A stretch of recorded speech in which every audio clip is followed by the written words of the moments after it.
Assalamualaikum warahmatullahi wabarakatuh.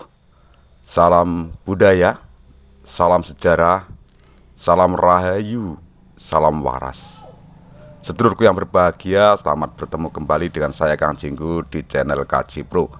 Kali ini kita akan mengupas tentang perlawanan atau pemberontakan Majapahit.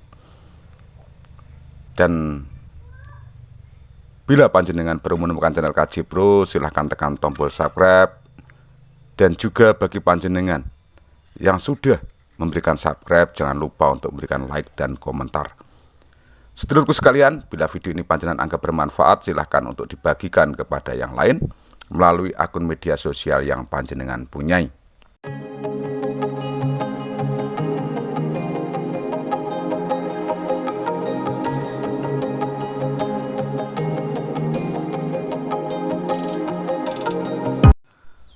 Mahapati adalah seorang penghasut dalam sejarah awal kerajaan Majapahit. Namanya disebut dalam Pararaton sebagai pemegang jabatan Rakyan Patih sejak tahun 1316. Kelicikan Mahapati dianggap sebagai penyebab kematian para pahlawan pendiri Majapahit, di antaranya Ranggalawe, Lembu Sura, dan juga Nambi. Mahapati sendiri akhirnya dihukum mati setelah terjadi pemberontakan Rakuti di tahun 1319. Nama Mahapati tertulis dalam naskah Kidung Surandaka. Mahapati dikisahkan sebagai tokoh licik yang gemar melancarkan fitnah dan adu domba demi meraih ambisinya sendiri sebagai Mahapatih Amangkubumi Majapahit. Di tahun 1205, Mahapati menghasut Ranggalawe agar menentang pengangkatan Nambi sebagai patih. Sebaliknya, Mahapati menghasut Nambi agar menghukum kelancangan Ranggalawe. Akibat adu domba tersebut, perang saudara pertama pun meletus. Dalam peperangan tersebut, Ranggalawe tewas di tangan Kebu Anabrang. Kebu Anabrang sendiri tewas dibunuh dari belakang oleh Lembu Sura.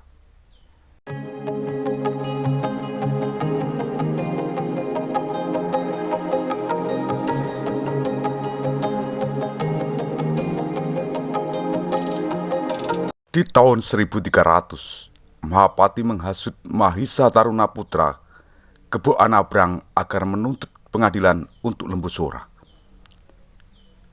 Mengingat jasa-jasanya selama perjuangannya mendirikan kerajaan, Lembu Sura hanya dijatuhi hukuman buang oleh Sri Kertarajasa Jayawardana. Setelah itu, Mahapati menghasut Lembu Sura agar meminta hukumannya lebih layak. Lembu Sura berangkat ke ibu kota untuk meminta hukuman mati. Namun Lembu Sura tewas dikeroyok oleh tentara pasukan pengawal istana di halaman istana. Pada tahun 1316, Mahapati mengadu domba Nambi dengan Jaya Negara, raja kedua Majapahit. Suatu ketika, Nambi mengambil cuti karena ayahnya di Lumajang meninggal. Mahapati datang melayat sambil menyarankan agar Nambi memperpanjang cuti. Mahapati bersedia menyampaikan permohonan izin kepada raja. Namun Mahapati justru mengabarkan bahwa Nambi tidak mau kembali ke Majapahit karena sedang mempersiapkan pemberontakan di hadapan Jaya Negara. Jaya Negara murka dan mengirim pasukan untuk menghancurkan Lumajang hingga Nambi sekeluarga tewas. Mahapati kemudian diangkat sebagai patih baru sesuai dengan cita-citanya.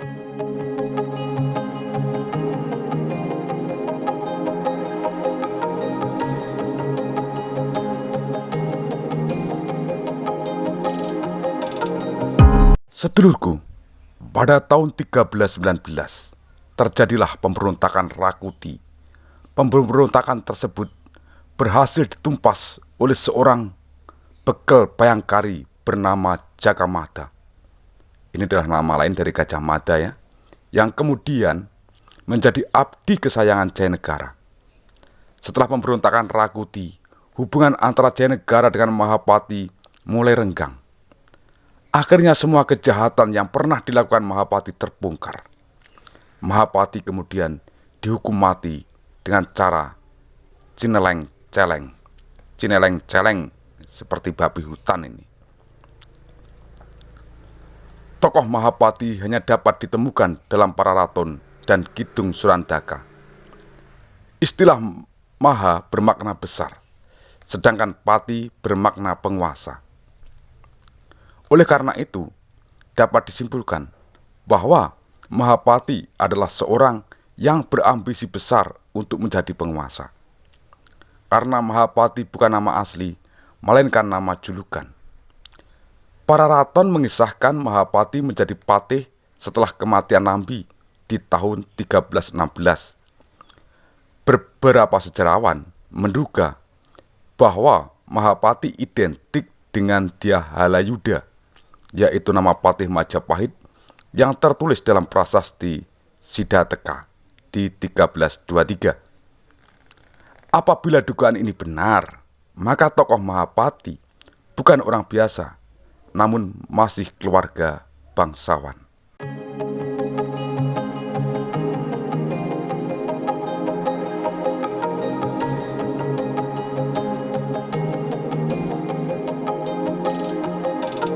Sedulurku yang berbahagia, demikian tadi tentang Mahapati sebagai tokoh penghasut, pengadu domba awal berdirinya Majapahit, sehingga terbunuhnya atau tewasnya dari pahlawan-pahlawan Majapahit atau pahlawan-pahlawan pendiri Majapahit.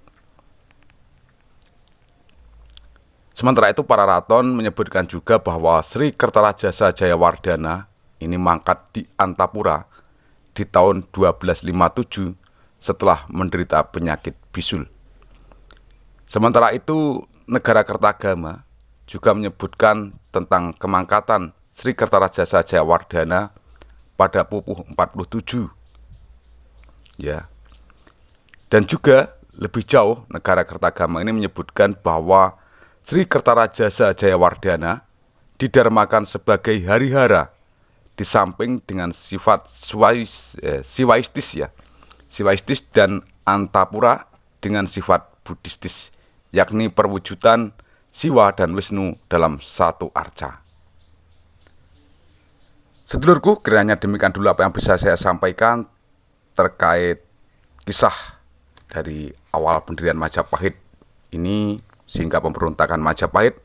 Ada kurang dan lebih, saya mohon maaf yang sebesar-besarnya.